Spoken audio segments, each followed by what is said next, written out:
Eyo vafethu mi amukeriwile nakambe ka xinongonokwana xa mina xa Rhyme and Reason. Reason ni vuya futhi hi intro ya Mthimbani ka album yakwe ya 2025 leyi nga thyiwa Prisoner. I ku se ni ta ku xopeleni ti-rhyme ni tlhela ni analyze mintila hinkwayo. That's why ni endla recording ra vumbirhi hi ku ni twa vanhu vo tala va ku a ku na beef la Cannice a nga beefiwi ko va battle, a ku na battle la a hi fambeni swin'we hi ya hi ya search mi ta swi twa ku ti-beef ti tele la DC yi tele ngopfu la a hi fambeni. You know, hey, Tizo, intro, without Rick. Tizo intro without the re line leyi yi kongomisiwa aka recommentals and i beef la i lo beefiwa hi ntila wun'we ku ala wu kombiwa ku beef wena Rico a ku na swo tala mina ni nga ku beefaku hi swona hi ku ka music industry a wo va nchumu wo va producer ntsena a wu yimbeleli so ku beefana na producer beef ya kona yi dlina yi nga ha tsakisi ngopfu that's why a n'wi beefe hi layeni yin'we laya so a hi fambeni hi ya mahlweni. Okay. Screen saver, still undefeated. Hey yo, please now ever since. Ni nge si ya mahlweni intro leyiwa a nga sunguli ku yi tirhisa as a beef i tshama a tirhisa intro ka album yin'wana a thya intro ya kona beatmaker a ka a beefa vo ma-Welton na Spola so a tirhisa intro yaleyo so se a hi yeni mahlweni laha hi ya twa ku i ri yini loko a ka beefa Cannice. Mi nga rivali leyi i beef leyi kongomisiwaka ka Cannice ni swi vula ni nga ti pfinyingi mina and then ta tlhela ni swi prove ka track ku why ni ku track leyiwa yi kongomisiwa aka Cannice a ri yexe straight a hi fambeni. Hey yo, please now ever since Bush boy la ku thyakisa vito. Bush boy i Cannice i ri ever since Bush boy a la ku ni thyakisa vito. Bush boy i mani? Bush boy i Cannice. Why hi ku i Cannice i muakatiko laha humaka kwini a Bushbuckridge se obvious i ta va Bush boy. Loko ku ri va ku ri mina va ku Giyani boy ni ka ni tshama matlhelo ma Giyani a swi ta twisiseka ku swa ni fanela Bush boy ku vuriwa Cannice a hi fambeni. Gaza yi ni rhuketela till ni va corrupt. Ivi Gaza yi n'wi rhuketela ku why i rhuketela Cannice ivi sweswo swi n'wi endla ku a va corrupt a hi yeni mahlweni. No mehloko I don't give a damn. Middle finger. Hinkwenu ha swi tiva ku Mthimbani loko swi ta ka beef a nga rhabeleli that's why ku i ome nhloko he doesn't give a damn and i ntiyiso Mthimbani beefa a beefa na Olede ya yena. Mthimbani i beefa a beefa wun'wana na wun'wana hambi Gagashi i beefiwile mali ya le 17 so Mthimbani doesn't give a damn a hi yeni mahlweni. Some of you may wish I should go to jail. If you want. Some of you may wish ku i ta ya a jele a hi yeni ya twa ku ta swi kota ku rhayimisa ntila lowu landzelaka hi rito ro fambelana na jele Go to hell. Go to hell jele and hell i swilo leswi hi swi vitanaka ku i ti-near rhyme a hi fambeni. Ta huma moya loko ni la ku huma moya ni ta byela helere swi endlele ka next year chart of I ntiyiso i ri n'wina hinkwenu mi twa ku nga ku i ta huma moya a nga le kusuhani no huma moya na loko swo tshuka swi endlekile a huma moya i ta rhuma helele a ya ka next ya chava a ya huma moya ni swi hlamuserisi ka leswiwa ka previous video ku leswi ko va nkhulo wo twalela a tindleveni. Lexi a ringetaka ku xi vula la i tirhisa swifaniso swa mimoya yimbirhi yo hambana. Moya wo sungula i ku huma moya i ri loko mi twa nga ku ta huma moya kumbe a nge he vi famous well i ta backup-iwa hi yini hi ti-fan ta yena. Ti-fan ta yena la ti represent-iwe hi mani hi helele loyi a nga ta ya ka Chavi ka CMC a ya humesa moya so mimoya yimbirhi moya wa nthyakisa wa mbango na moya wo luza fame a hi yeni mahlweni. kala metric kala lenas no respect woman endla ku ri ni kala timenas. Hinkwenu ha swi tiva ku Mthimbani i high school dropout na yena i tshamaka swi vula ka ti-track ta yena ku yena i ha matric i hana lenas hi ntila lowuwa i wu kongomisaka Cannice loyi a tshamaka a tsala ka Facebook kumbe a vulavula ku ni ku tlula hi swo tala ya wena i nga va i ri king mara i king yo a wu na nchumu mina na ha ku fika tolo ka music ni na nsati ni na movha ni na yindlu ni na gig ni yi hostaku ya phati ya misava sweswiya. So Mthimbani la i hlamula yena hi ntila luya, leswi swi tiyisisaka ku beef leyi yi kongomisiwa ka mani, aka Cannice. A hi fambeni. Ni nga prekisa n'wana wa le hosini ni vone the twins va nghena na hina sinkosini ni la Hi ku Cannice i pfa a ti vitana king, hi yo mhaka Mthimbani a tirhisaka ntila lowu. Hi ku he ti vitana king, mina ni nga ta pherigisa n'wana wa le hosini hileswaku tanihi king a nga n'wi phirigisela n'wana, i level ya disrespect.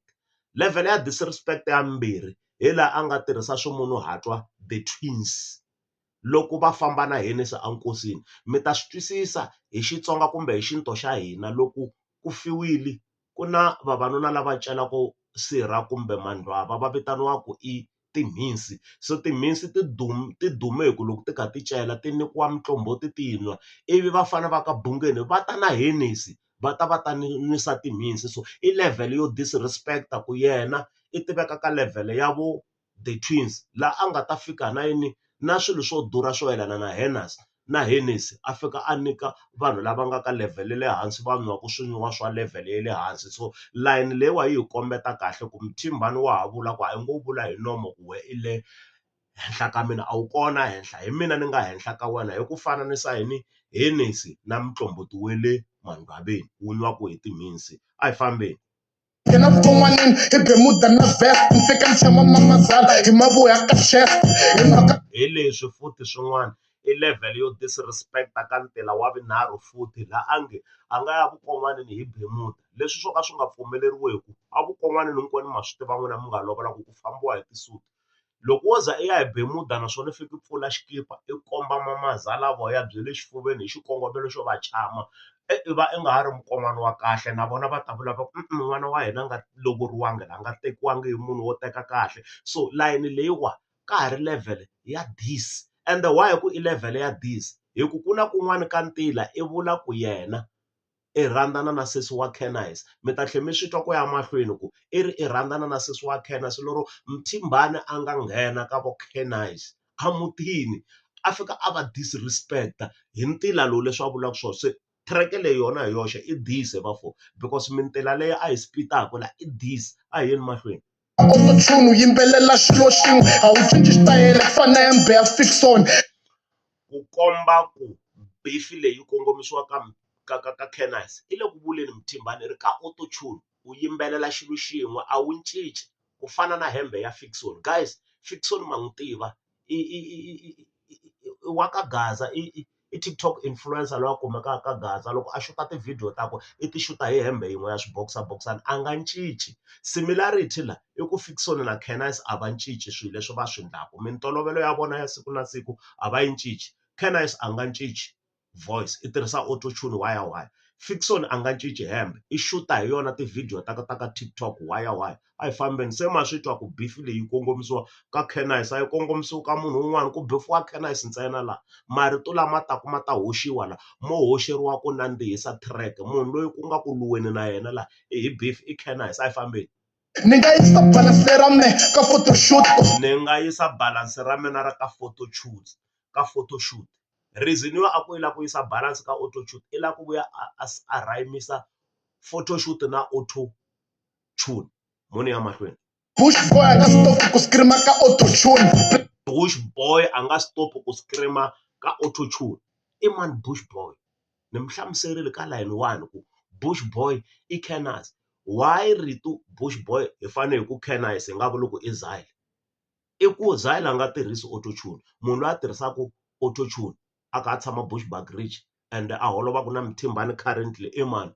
I Cannice. A hi fambeni. Like in the ashroom yi hlekisa vavasati yi flop fana swele swa manager Philani. Man, I know your type swa ku wo protein swi le rivaleni boy fana pentilena samantha eka weya ku na xa original. La o flowa la mara ni tsakisi rito leri a nga heti rona ku a ka wena a ku na xa original. Why a ku ka Cannice a ku na xa original? I mhaka ku autotune is not original. Mina voice ya mina hi leyi i ya ntumbuluko, a ni le ku vulavuleni hi autotune sweswi. Ni rhandza ntila lowu a nga lito leri a nga heti ro ntila. Everything swi fake ku fana ka accident na nomu on the road se swo everything swi fake ku fana na car accident ya no on the road hani mi swi leti swi swa wena hinkwaswo a swi original. So mo hi tlhelela la hi ku mi ta kota ku twisisa laha ni nge i vulavula hi vukon'wana a vukon'wanini bya yena ka thireke hi le ka vo mani hi le ka vo Cannice twanani la i ri yini hi sesi wa Cannice. fake ku fana ka accident na nomu on the road se swo wena on the scene u ni hlantswisa swibya ku na script I ri sesi wa wena i ni disile u ni hlantswisa swibye ende a ku na xikripoto ma swi twa. Se loko wo za i byela buti wa nsati wa wena ku hi mfo sesi wa wena i ni disile a swi nge n'wi tsakisi sweswo swa nge hlekeli loko yi ku ndla kahle sesi i to kwata ku wa ni delela yi ri sesi va ku disile i na vumbhoni na. Se mintila leyiwani yi komba level ya disi leyi kongomisiwaka ka mani ka Cannice. ntakwaya mapoto i ringa gagashi ni nga xava on the scene u ni hlantswisa swibya ku na script ntakwaya mapoto i ringa gagashi I ri u n'wi hlantswisa swibye ende ka vo Cannice a ku na xikiripoto.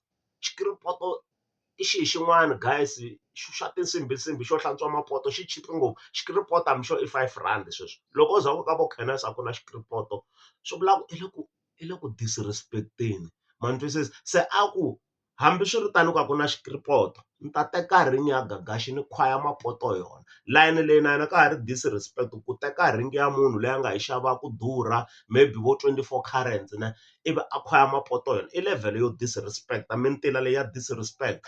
Gagaxi a nga ngheni hela ku before gagaxi la ko tirhisiwa swikombiso hi vanhu lava nga ti-influencer ka Gaza ku thereke yi nandziha bifi la yi kongomisiwa ka gagaxi yi kongomisiwa ka Cannice.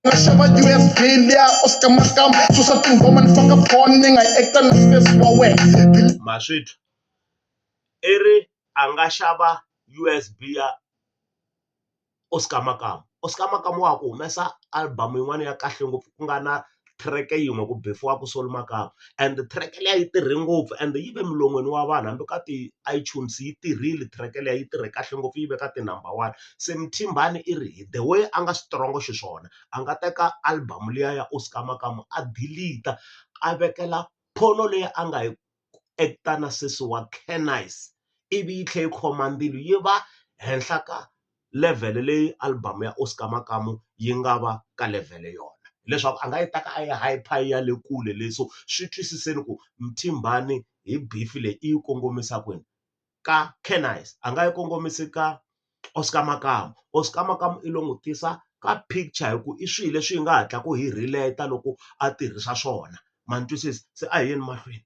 believe me hi mike mi ta kuta mabalance mati ma nga ku mpandlansuku Believe me hi Mike mina ni ta ku hutha mabalance ya hatima ingaku i mpandla wa nsuku. A hi sunguleni ka mabalance loko mabalance mo za ma huthiwa swi vula ku ma thyakile ende mabalance lama tshamaka kona guys a swi talangi ku ma thyakathaka ende ma hlambiwa masiku hinkwawo. Se loko ko za ku byeriwa ku i ta huthiwa mabalance i level yo ku disrespect-a ku swi vula ku a wu hlambahlambi swona mabalance ma wena ma thyakile mara a ku se loko a ma huthile ma basa ma ta hatima ku fana na mpandla wa nsuku. So ku ma n'wi tiva guys hi loyi a ri ka Big Brother mi nga n'wi hlengela timali i na mpandla sesi luya so a ku rhuketeriwi yena la o tisiwa ka picture ku pendiwa picture leyi a lavaka ku hi twisisa se ende hi le ku swi twisiseni ku a ku bifiwe nsuku ku bifiwa Cannice la a hi yeni mahlweni guys.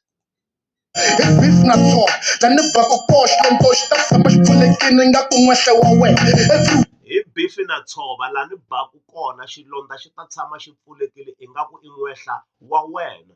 I mani a nga na n'wehla i Bushboy. I mani Bushboy i Cannice. wena gangiwa a ku na cherile a lava se swo wehla kalini nga ku njhini ya V6 loko ni n'wi kuma gigeni ni n'wi vita nga ku ni mandzakosi ni n'wi koka hi misisi nuka hi fambe V6 Ma swi twa i level yo disrespect-a loko a fananisa sesi wa yena na ku hlakala kwaloko guys a ni la ku nghena ngopfu ka ku hlakala ku swo ku hlakala swa le minkumbeni ku i hlakarile the way a n'wi ndlisaka swona leswi hambi ti-rough sex yini loko a heta futhi a nga n'wi wo n'wi koka hi misisi a ku a hi fambi V6. So ma swi twisisa ku beef leyi ri yoxe yi kongomisiwa ka mani a se twa munhu wa mbirhi loyi bifi leyi n'wi fanelaka ya ya ka Cannice a yi fambeni. Now let me kill you with this crazy flow. Next time. Let me kill you with these crazy flows. Mi ta swi twisisa na hi wa pfumela me ni lo ta ni ta ku dlaya hi ti-flow. Let me kill you with these crazy flows. A hi tweni ti-flow ku i n'wi hetelela a ya kwini. Challenge u ri na battery low. Ni nga n'wi challenge a ri na battery low. Crazy flow, battery low. I ti-rhyme swilo sweswo, i ti-rhymes mara a hi nge i ti-end rhyme hi ku i swi le ku swi tirhiseni emakumu ka mintila a yi fambeni. Bifanga ku ndruma n'wana Kevin mara nge wisi cinci wisa marhumbu ku fana Philani u na ni ku bifa hi ti-crazy flow ingaku no rhuma n'wana Kevin hi ku ti-crazy flow i ti-crazy flow ti ku endla ku i va crazy i rhumiwa Kevin hi ti-crazy flow ti ku endla ku i va crazy i rivala na leswi nga rhumiwa swona i tikuma i vuye na yini na marhumbu ya manager Philani.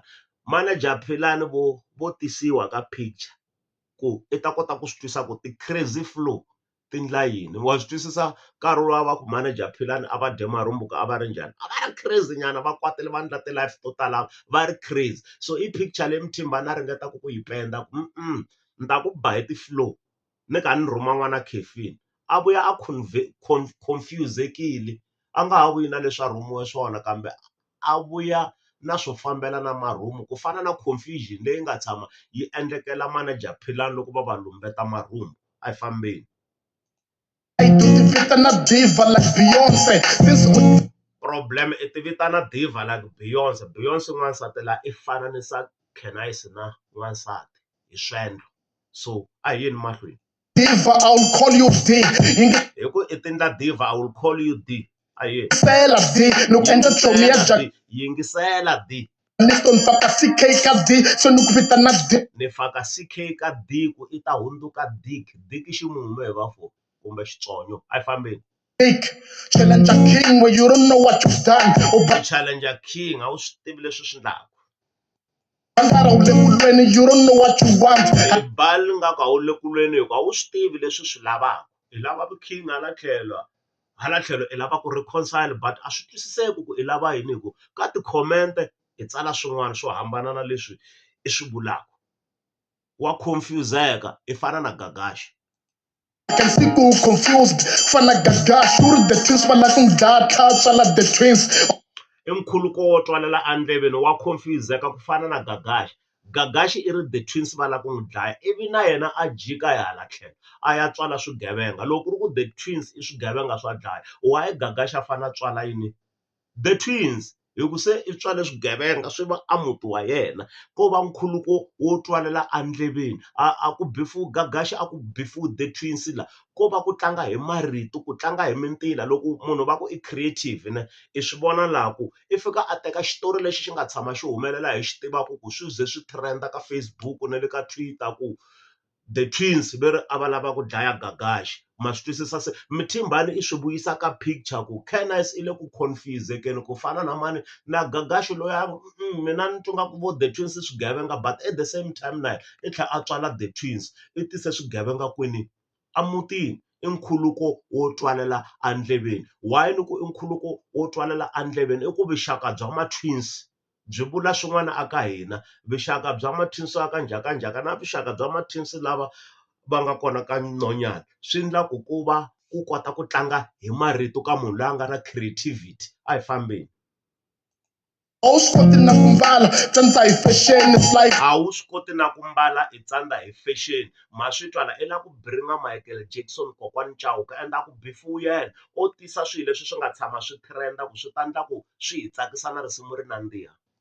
kokwani Chauke Michael Jackson kokwani Chauke Michael Jackson mi ta tsundzuka kokwani Chauke loko va ya le I think a ku ri birthday ya Pastor Hagiyazo va fambe va mbale nyana suti ya ntima na Bosland ivi Gagashi dihleka loko a ku mbariwangi swona ku mbariwa nga ku vo Michael Jackson va hi tsundzusa vo Michael Jackson. So Mthimbani i swi vuyisa ka picture loko a wu swi koti wena ku mbala i mbale nga ku kokwani Chauke Michael Jackson ende kokwani Chauke mi nga feel offended Mthimbani a nga bifi n'wina mo tisiwa ka picture tanihi influencer ka Gaza track yihi hi Cannice ku bifiwa Cannice la a yeni mahlweni. Michael Jackson a endla moonwalk. Michael Jackson loyi a endla moonwalk, Michael Jackson ti-moves ta yena a ti ri ta moonwalk, mara twanani ku i ri yini. Kokwani Chauke va endle diamond walk, moonwalk na diamond walk ko va yini mo ni tshika track yi floor. U hambaniselini u endla diamond walk Moonwalk na diamond walk o lava ku rhayimisa marito ende i swi kotile ku rhayimisa marito moonwalk na diamond walk. That's why a tise kokwani Chauke ka picture ku amakumu ka ntila lowu a ta swi kota ku endla ti-end rhyme leti ti rhayimisaku moonwalk na diamond walk. A hi fambeni. bakisa nyuku nga ku lo nghena xifuthu mende ku raha xibubu and since u gay loko ni ku vitana u nga ri papa boy u fane u ku like swiri xa iPhone. Na sweswo mi ta swi twisisa ku a ringeta ku tirhisa nkhuluko wo twalela ndleveni loyi me ni tsandzekaka ku wu twisisa, mara xibubu ma swi tiva vo Gaza Boxa va swi rhandza ngopfu. That's why i tisa swilo leswi swi nga famous ka Gaza ku ri hi ta nandziheriwa. A yeni mahlweni. It's your funeral, I don't mind to mourn you. It's your funeral, I don't mind to mourn you. I nkhuluko wo twalela ndleveni, ku mona na funeral i xi xa hi one. Ku khandla kumbe ku yowera na nkosi i swilo leswi swi nga na vuxaka, marito lama na vuxaka. I nkhuluko wo twalela andleveni. A hi fambeni. I warn you, plus I warn you na mourn you i ti-end rhyme mi swi kotile. Ni ta ku dlaya and mourn you, wa vona. So i swi kotile ku maintain rhyme. A hi yeni mahlweni. That's why Tilayini ta yena ti chinga ku fana na nkuna wa vuhlamberi. Hinkwenu ha swi tiva ku Mthimbani wa swi kota ku bulusa nhlamba ka track, ende na nkuna wa vuhlamberi loko va tsakile kumbe va kwatile va swi kota ku bulusa nhlamba. Lero similarity ya nkuna na Mthimbani i nhlamba. Sweswo swi hi siya hi ri ka ntila lowu hi nga ta wu vitanaku i ntila wa yini wo twalela andleveni, ku swi twala andleveni ku ku na vuxaka xikarhi ka nkuna na Mthimbani ku nga yini, ku nga nhlamba. Loko mi nga ni believe famba mi ya tlanga the last page of the Bible ya Mthimbani, yi rhuketela hinkwayo. So futhi yi rhuketela ku tlula nkuna wa vuhlamberi. So i nkhuluko wo twalela andleveni.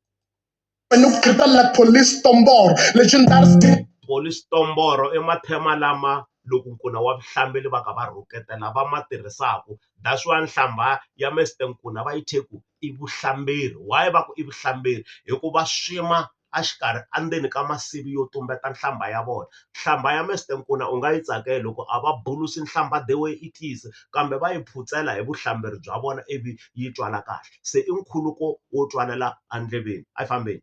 I won't lose this beef. Na allergy na fun. Rin server a nge lose beef vhela ka Mthimbani a nga se tshama a lose beef guys, a nga se tshama. Loko ku ri ku weri kona ku kona laha a nga tshama a lose beef, ni byeli ni tsalile kwalaho.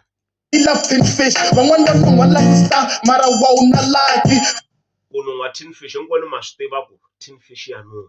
A ku van'wani va tirhi va nuhwa Lucky Star. Lucky Star i vito ra tin fish, ma swi twi, leyi nuhwaku na yona. Se mara i ri van'wani va na lucky, va nuhwa tin fish va tlhela va va na lucky. We wa nuhwa kambe a wu na lucky.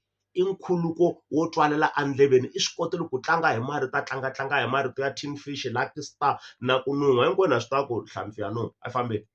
Fana na Miss School Boy u na tibadi. Fana na Miss School Boy wena u na tibadi. Miss School i mutirhi wa ka Munghana Lonene, muhaxi ka Munghana Lonene, sweswi i producer. A hi khale a ha ku humesa track yin'wana a nga hi title Badi, and Miss School i chomi ya Mthimbani lero o tisa Miss School ka picture ku track yi ta nandziha a nga bifi Miss School. So a hi fambeni guys. Na beef spotlight na payback. So ku top 10 baby boy don't say that. Birthday yawe ana mali ya keke gava. Birthday a nga na mali ya kheke. Birthday yana ma swi tiva yi laha ka phati ya misava. So swi le rivaleni ku i bifa mani, i bifa Mthimbani ngoko a ni na kheke, and phati ya ya misava ni yi tekela hansi ni to rhumela Gavaza a tisayini. Sa ta ku nyika feti ra ka ZCC. I ta ku tisela feti or teki ra ka ZCC. I beef leyi a yi kongomisiwa ka Khenasi loko kanetana na mina ni nyiki ti-reason ku why ku beef leyi a yi kongomisiwangi ka Khenasi. A hi fambeni. A tlhela a hleka ku komba ku hi beef i winile Mthimbani ni n'wi nyika 10 out of 10. Inkomu.